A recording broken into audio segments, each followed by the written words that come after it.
into consideration, and that is the reason why the African continent and the African Union have been challenges to silence the guns.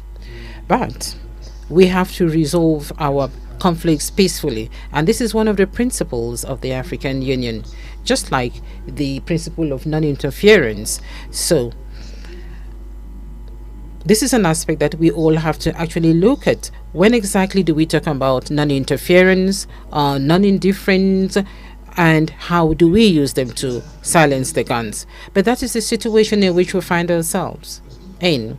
And if I am chosen by the heads of states and government as chairperson of the commission, I will make sure that the African Union Commission would actually work towards resolving our conflicts peacefully, because we have that in the Constitutive Act of Africa, of the African Union.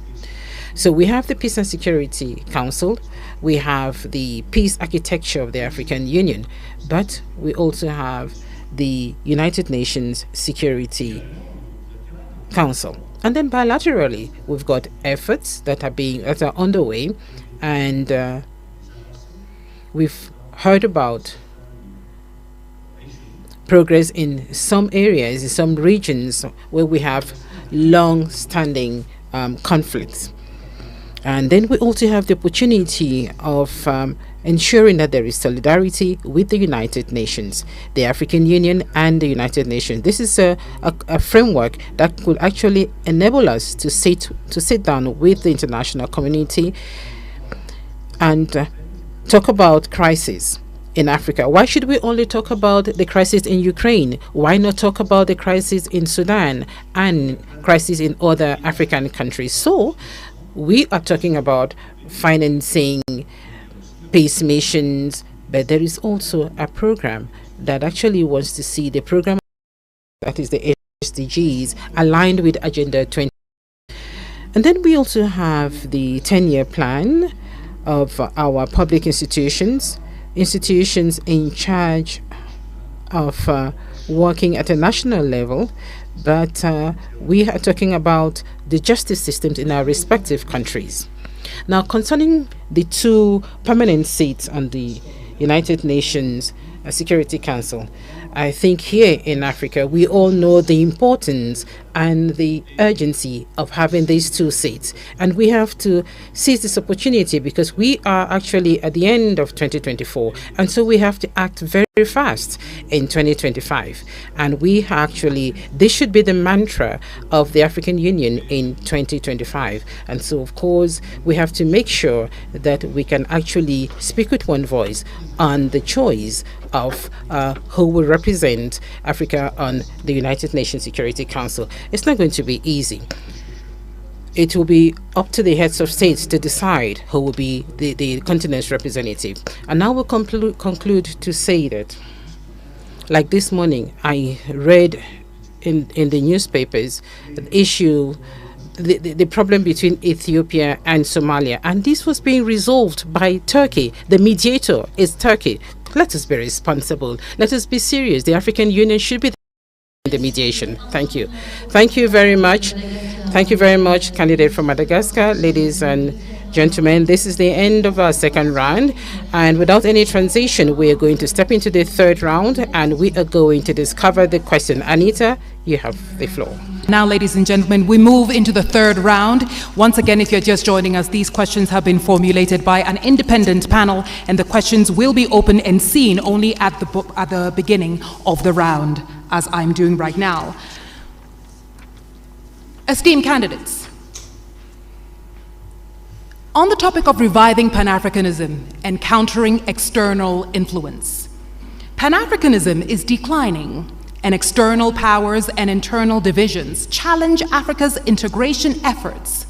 What specific steps will you take to rekindle the spirit of Pan-Africanism, counter big power politics on the continent, mobilize African countries behind a common integration agenda, ensure resource self-reliance, and position regional economic communities at the center of this process?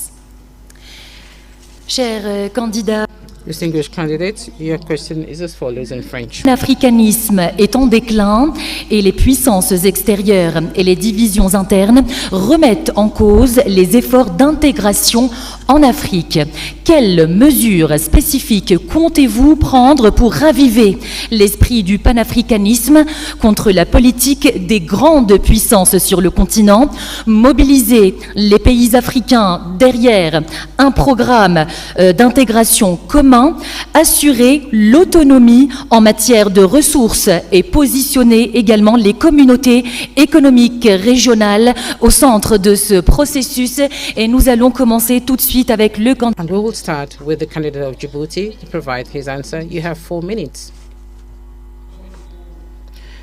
First and foremost, we have to understand that we are living in a world which is multipolarized world. This is a world that is actually multipolarized, and this world would not provide space for a continent or countries that do not have the right economies, the military strength, the capacity that is required, and mostly that continent or country that is not on the world stage. This is a reality. So what can we do? What should we do? I think it is very important that the Global South should actually take action. And in the Global South, it is Africa that actually has to stand out. And how is Africa going to stand out? If we do not represent much in terms of global trade, you cannot actually sit around a table where decisions are being taken for the destiny of the world. And so integration is, I would say, an obligation, is a must. When we talk about obligation, it is important that the AFCFTA should actually be functional. It is important that intra-Africa trade be developed, and it should go beyond 18%. It is important that African countries should actually use their own resources. And so Africa has now a seat and the G20 table. We want to congratulate South Africa for chairing the G20 next year. And so it is important that the African Union Commission should be working hand in hand with the African Union to actually make sure that Agenda 2063 is a priority item on the agenda of Agenda 2063 of the G20. Africa has to be also on the UN Security Council. Just imagine 80% of the issues discussed at the UN Security Council is African problems. When we talk about security issues, who do we talk about? Africa. When we talk about food insecurity, we also hear Africa, Zimbabwe, Botswana, Ethiopia, Kenya, Somalia. They have actually been victims of natural disasters, but we are not the ones polluting the world. So the African Union should also be fully involved in the COP discussions. The COP discussions should also be held here in Africa. So a strong Africa has to be an Africa that is present on the global stage. We have to see that Africa has to be part and parcel of the Global South, and this is what we have to do. And I'm going to make sure that our commission is going to work to ensure that Africa is part of the Global South. Integration is a long-winded effort. It goes through solidarity. We are not working among ourselves. We are not speaking to one another as neighbors. We'd rather trade with non-African countries because we have non-tariff barriers, because our currencies are not convertible. Our currencies are not convertible. If I want to trade in birr with Ethiopia, and Ethiopia wants to trade in francs, definitely there is loss of money. So we should have a payment and compensation system in Africa. We have to mobilize resources between 5 and 10 billion so that this compensation system is functional. Are we going to have a single currency in Africa? Why not? That is possible. Daughter Excellency Randia Mandrato, it's your turn, sir. 4 minutes. Je ne pense pas. Well, I do not think that Pan-Africanism is actually dying out. No, because Pan-Africanism is in us. We are Pan-Africanists. You cannot erase the history of this continent, the history which also includes the efforts of our diaspora. So Pan-Africanism is really not dying in Africa. It is true that we all have a huge responsibility. The current generation that we have to work to make sure that the future generation should not forget what our founding fathers actually had in mind when they were establishing the OAU, so that all those who are in Africa should continue to live the same dream the same dream. We inherited this continent from our founding fathers, and we have the Africa that we want. The Africa that we see is the Africa where we live in, and the Africa that we want is the Africa that we want to prepare and which we must prepare. And so there is a clear difference between the Africa in which we are and the African Union, which is our own home, the common house. And if the African Union Commission does not put in the right resources, the human resources and the financial resources, even the diplomats and the military, we will not get to where we want to be. And so I am of the opinion that it all depends on the will of the people to go beyond the challenges that we face today. We all know the problems of our African Union today. There are certain aspects that do not meet the expectations of the people. For example, the SACA audit that was prepared by experts proposing reforms that have to be undertaken. We also have reforms that were undertaken in 2016. So we need to undertake those reforms to ensure that the African Union can actually rise to the challenges. The regional economic communities also have a role to play. I went to COMESA for several years and actually saw the efforts undertaken by countries of COMESA and East Africa. And we see Tunisia, Egypt in COMESA as well. And this will continue. We have the Abuja Treaty actually defined gradual integration at the regional level and then continental level. And I know we will get there. And I am going to work with the members of the next commission so that together we can actually make all of this easy. And lastly, I think we should also bear in mind, we should also think about the military bases, the foreign military bases in Africa, in African countries. Some countries have already started to take their own destiny in their hands in terms of their security. We should be brave enough, we should actually have that courage to make sure that we can actually stand out there as adults that can actually take their destiny in their own hands. Foreign military bases in Africa, we do hope that in a few years' time, those military bases will be a thing of the past, because these military bases are actually a source of conflict. Thank you. Thank you very much, Excellency Randram Mandriato, candidate of Madagascar. Now we listen to Raila Odinga, candidate of Kenya. Thank you.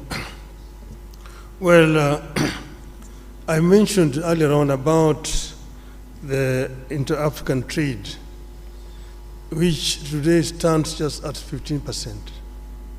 Inter-European trade, on the other hand, stands at 70%. Inter-Asian trade stands at 60%. Africa trades more with the external world than with itself, wasting a lot of resources. Now, how did Europeans come from behind and leapfrog and overtake Africa? That is something that we need to ask ourselves. But here we need to now look forward to see how we can be able to make use of this huge domestic market that we have. We have a population of 1.4 billion people. And that is what has helped China. China did two things. One was to train the younger generation, the youth, so that they had a very highly skilled manpower. And when they liberalized their economy, the manufacturing unit in the West rushed to China. If you go to China, for example, take the automobile, the Ford, the Jeep, the BMW, the Mercedes, the Toyota, the Nissan, they're all there in China. And because there was cheap, highly skilled, cheap labor, secondly, cheap raw material. The raw materials which they were actually getting originally from Africa. And that is how China has managed to develop a 600 million people middle class. Africa can be able to fill the gap which is being left down there by China by actually coming together and opening up. So we need to come together as Africa and create an African market which will be able to attract investors to come to our continent. Africa is the youngest continent in terms of population. 70% of our population is below the age of 35. That is a big bonus. It can be a bonus or it can be a curse. If the youth are not empowered, given requisite knowledge and skills, they become a drug to society, drunkards, drug addicts, and criminals. But empowered, they become a real source for wealth creation. It is a pity today that many African youths drown in the Mediterranean trying to seek greener pastures in Europe because you have not created conditions that can retain them here. Now we are saying that we want to create a situation where every African youth must be connected to the internet and using the artificial intelligence and information technology, we can be able to give this youth opportunity to work anywhere in the world when they're staying here on the continent. This is something that we are going to address, empowerment of the African youth, and together with the African woman, so that we create a workforce that will be helped in terms of wealth creation on the continent. This will enable Africa to leapfrog and to catch up with the rest of the world. I'm saying that I want to be a vehicle to be used to help Africa to get there. We will work together with all the leadership in the continent so that Africa moves. Thank you, Your Excellency. Thank you very much, Your Excellency Raila Odinga, finishing us on the third round.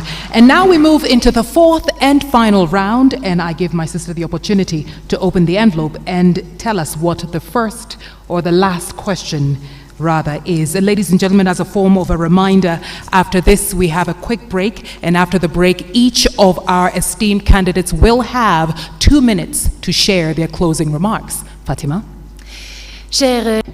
Dear candidates, your question is this one. The implementation of the key reforms at the African Union that were decided by the Assembly of Heads of State and Government has come to a standstill, and which has a negative impact on the structural stability and the financial viability of the Union, and also on the lack of the African Union to have an impact. Were you to become the chairperson, what new approaches would you adopt to reinvigorate the implementation of these reforms, rationalize the programs of the African Union, and strengthen its effectiveness in the long term? Under the topic of implementing of reforms agreed under the Assembly Decision 635, the implementation of key African Union reforms decided by the Assembly of Heads of States and Governments has stalled, with an adverse impact on its structural viability and financial sustainability, and the AU's focus on a few high-impact public goods. If you become chairperson, What new approaches will you introduce to reinvigorate the implementation of these reforms, streamline the AU's agenda, and strengthen its long-term effectiveness? Et j'invite à présent le candidat. I'd like to invite the candidate from Madagascar to respond first. First of all, we have to begin by bringing back order to our shared home at the African Union. I think this is the highest priority. The mandate of the chairperson of the commission as a whole is last 4 years. So that is a very short period of time to be able to change from top to bottom what needs to be changed in terms of institutional reforms of the African Union. So one must begin by bringing back order. I did mention a short while ago the recommendations of the SACA audit. I also mentioned the reforms that have already been proposed in 2016. There would be other reforms. What needs to be done were I to become the chairperson of the union would be to review the documents, and one cannot forget history. One cannot ignore history. I don't think we could. We are at the end of a process. We are at the beginning of a new process, and the outgoing team did what they were able to do with the resources that they had at their disposal. And I would like to thank the outgoing chairperson of the commission, Mr. Faki, and his entire team. And were I to be elected chairperson of the commission, I would work, of course, with the chairperson, because it would be a lady chairperson. Now, these reforms have to be prioritized.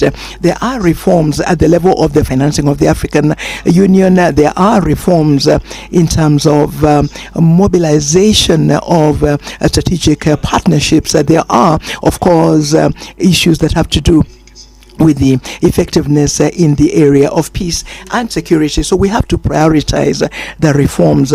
Yet, once again, 4 years is too short a period of time. It is therefore important to review objective by objective.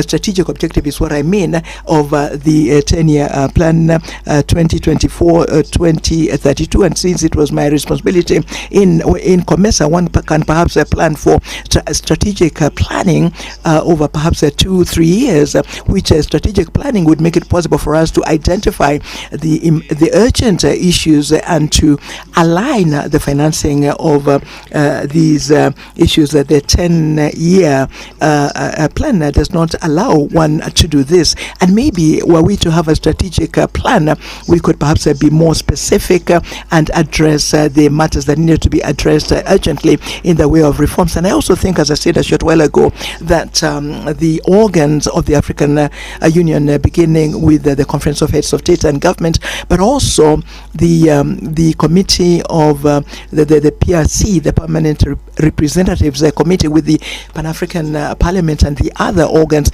all the organs of the African Union, should agree on the speed they should work at, so that at the end of the day the reforms become visible, become tangible, and that the citizens of the continent can appreciate the effectiveness of a new of the new African Union led by a new team.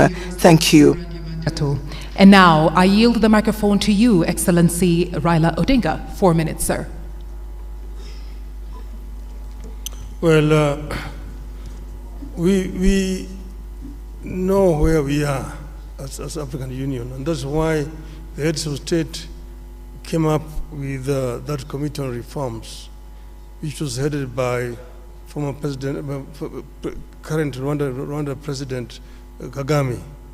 The chairmanship has now been passed over to Honorable William Ruto, President of Kenya.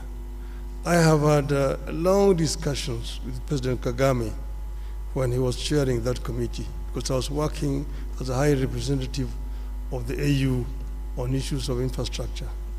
And I know the kind of frustrations that you feel working that way. I know that 93% of the resolutions that are passed by the heads of state of the assembly are never implemented. Now, there's some of them are resolutions which were probably not necessary. Some of them are not implementable, but majority of them are just not implemented.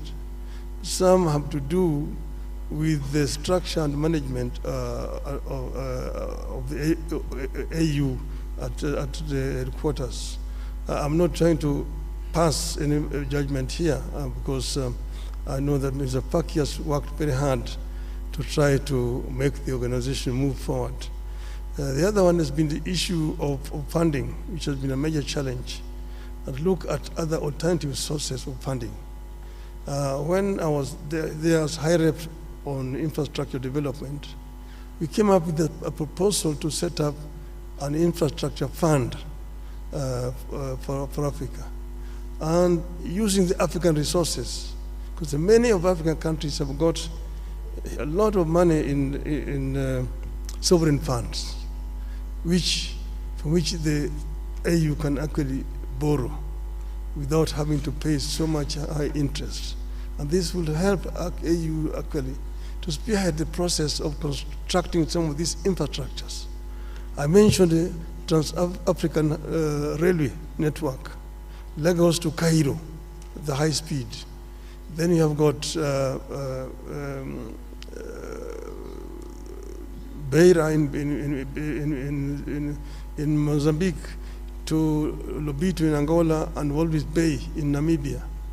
Then you have got the LAPSET, which will come from Lamu in Kenya, running through South Sudan, Central Africa to Caribbean Cameroon, to create a land bridge that opens the interior of Africa and gives these landlocked countries in the continent access to the sea. So some of these are possible, but we need to think out of the box and ensure that most of these reforms which are being proposed are implemented. We were talking about energy, which is a very major issue. And we have got the Grand Inga in the Congo, which can actually power the entire continent with power pools, southern power pool, eastern power pool, central, western, and northern power pool. That will help us to lower the cost of energy in the continent. That would be a revolutionary change on the continent. Then you've got the connectivity, fiber optic connectivity, open skies, opening up the skies for movement of people, and then visas. To do visas are a big issue. Many African businessmen cannot travel across the continent without, because they don't have visas. Excellency, I'm really sorry to interrupt you. Les 4 minutes se sont écoulées. Nous allons maintenant suivre. We are going now to listen to the response from the last candidate for this round, the candidate from Djibouti. Let me start by paying tribute to our heads of states who have endorsed those reforms in 2017. And then the champion for those reforms was His Excellency President Kagame, and he passed the responsibility to President Ruto. Now, there are a number of reforms that have already been implemented. We have to recognize that. The size of the commission, we had 10 commissioners, chairperson, deputy chairperson, and 8 commissioners, and it has been reduced. We have what we call a golden rule in terms of managing the staff and the personnel. I'm still waiting for the SACA program to be implemented. I hope that this hot potato will not wait for us, one of us, when we'll be elected. But I hope that the SACA process will be implemented. It is about the personnel, the staff. We have moved from a lot of short contract employees to a permanent contract. That's very important. If you want to create loyalty, you want to create the ownership within your staff and personnel, you have to make them happy. They need to have a permanent contract, and it is in the SACA program. Now, the biggest bottleneck of the reforms is the financing. Our heads of state said we will pay 0.2% of eligible import to the Commission. Only 17 countries, 17, are applying and abiding by that rule. It has to change. I'm not going to impose that on our leaders. It's not my intention, but I will advocate for it. It's very important to have, that particular issue of mobilizing and fostering financing be resolved immediately. Then our experts, you know, there is a unit in the African Union Commission called the Reform Unit, led by Mr. Makoko, a very able African expert. But there are so many reforms that have not been implemented. One of them is PAP, the Pan-African Parliament. It's still a consultative organ. When is the Pan-African Parliament will become a legislative organ? They have passed in 2014 a protocol. Only 15 countries ratified that protocol. And this is one of the major reforms that we have to implement. Then we have on the judicial sector, the Court of Justice, the Commission of Human Rights. Sometimes they are fighting on issues. The Court of Justice do not open its doors to nationals, to African citizens, to NGOs. They are complaining. I am hearing complaints about the African citizens with regard to the Court of Justice. And then they are fighting who is doing what, the Commission of Human Rights. These reforms have to be implemented. And the Bureau of Liaison, a liaison bureau. We have so many on the continent. That's double use of those bureaus. Time is running, time is flying. So we have to rationalize. How can you imagine that you have 3 bureaus in the same region? And we're saying we should have the golden rules for management. And whenever we want to touch one of the bureaus, it's a political matter. It's useless, but it is a political matter. The country that is hosting the bureau is saying, you won't touch it. It has to change. It needs leadership. It needs understanding, negotiation, but it has to change. If you want to change things, we have to be frank and outspoken. We have to be, really tough when it comes to be tough, and lean when it comes to we have to do it. We have to do it. Yes, sir, your time is up. And now, ladies and gentlemen, that brings us to the end of round 4. If you are just joining us, we've had 4 rounds, and each of them has touched on a thematic area. And now we will go for a quick break. When we come back, the candidates each have 2 minutes to share their closing remarks. Mesdames et messieurs, nous remercions bien. Ladies and gentlemen, we'd like to thank our dear candidates for having responded to the last question of the 4th round of this Mjadala Africa Leadership Debate of the African Union. Thank you very much for staying with us. We'll come back in a few minutes. We're going to take another short break. And after the break, each candidate will have 2 minutes to make their closing remarks. See you in a short while.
telling people to sit down because we are 22 seconds. Ladies and 3, 4, 5. Ladies and gentlemen. Ladies and 3, 2. Hello. 1, 2. Mesdames et messieurs, merci beaucoup. Ladies and gentlemen, thank you very much for coming back with us. So we're going to reconvene in a few minutes for the closure of the Mjadala Africa Leadership Debate of the African Union. Thank you very much for having joined us this evening.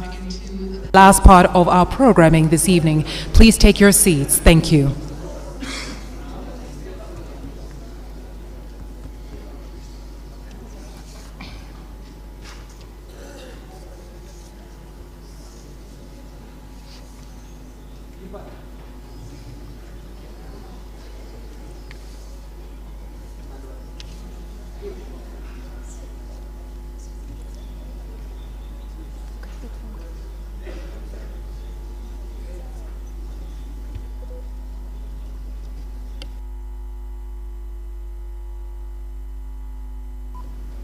May we assemble all our candidates, please. As we proceed into the last part of our debate today, Mjadala Africa Leadership Debate 2024.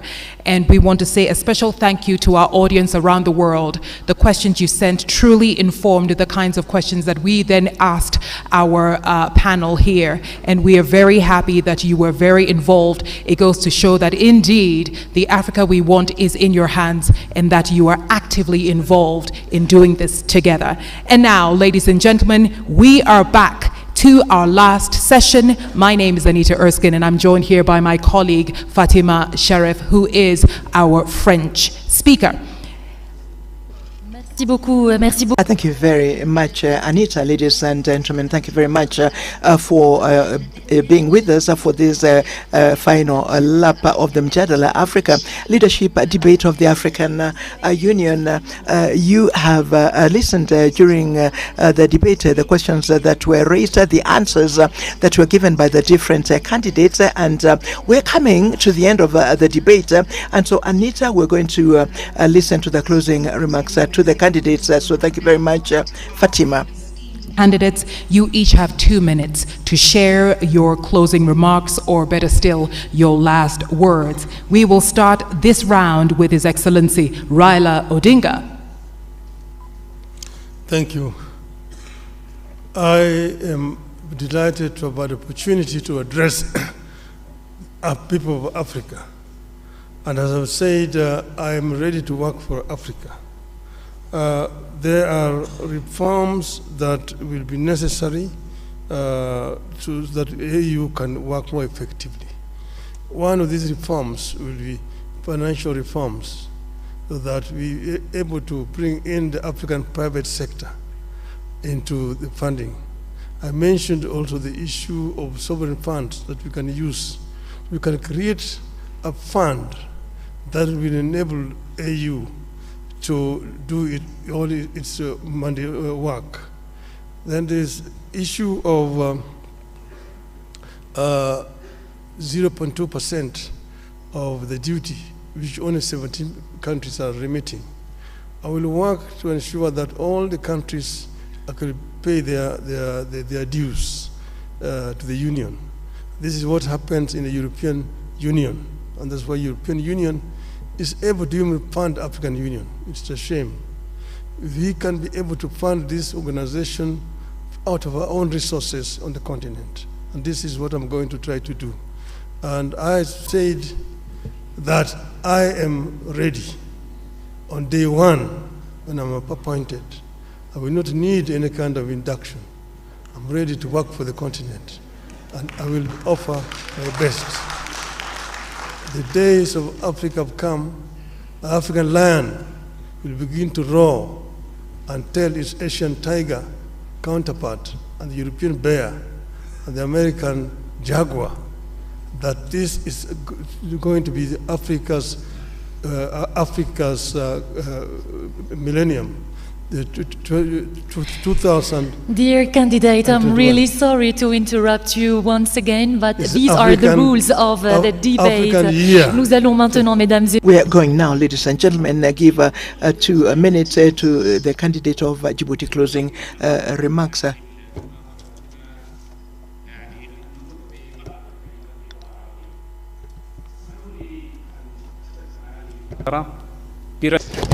Thank you so much, and let me speak in Arabic. I would like to say that if I will be elected as the chair of the African Union Commission, I will be up to your aspirations and I will defend the interest of our continent, and I will work diligently to defend our continent, and with the full modesty, I think that I deserve it.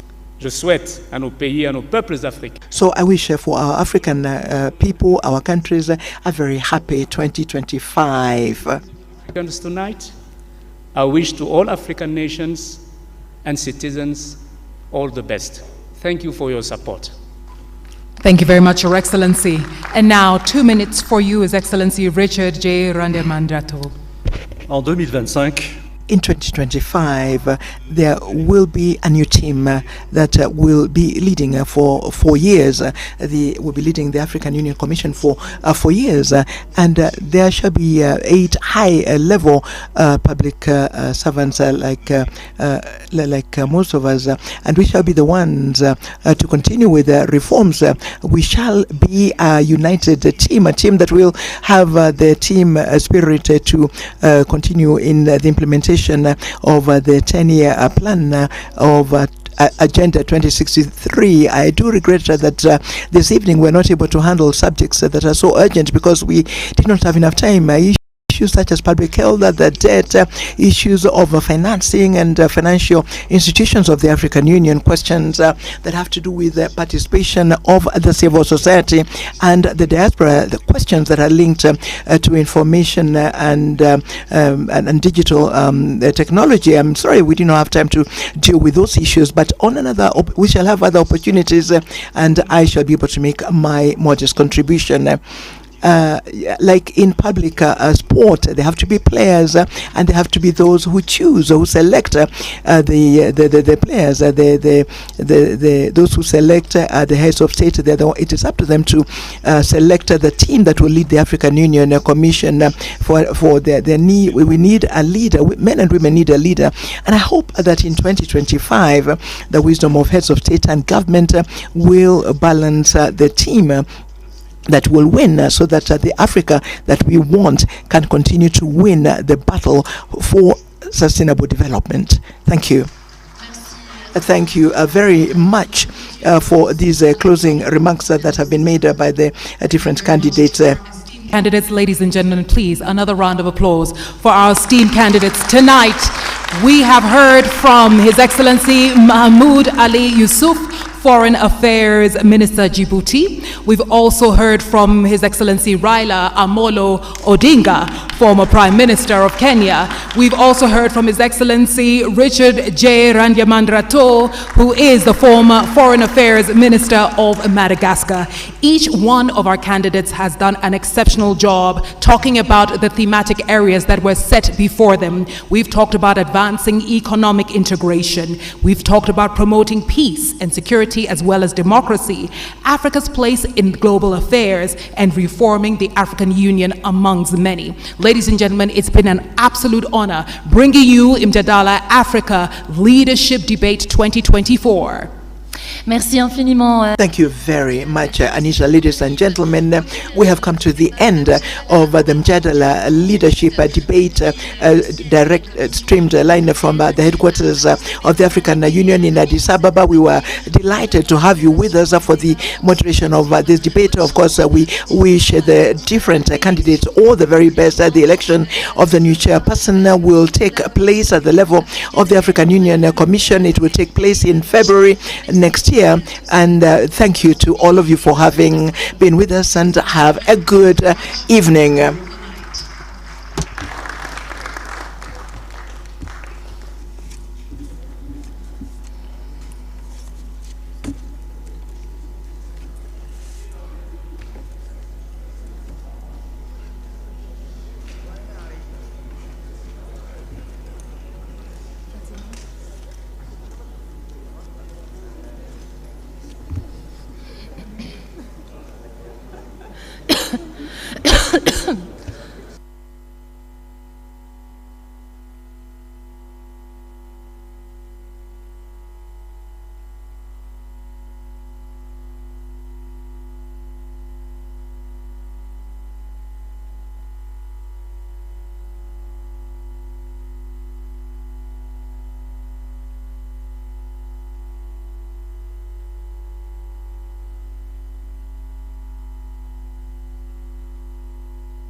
Ladies and gentlemen, the cocktail at the presidential lobby will now begin. You're invited to the presidential lobby for the cocktails. Please kindly make your way to the presidential lobby where we will hold a cocktail. Thank you very much.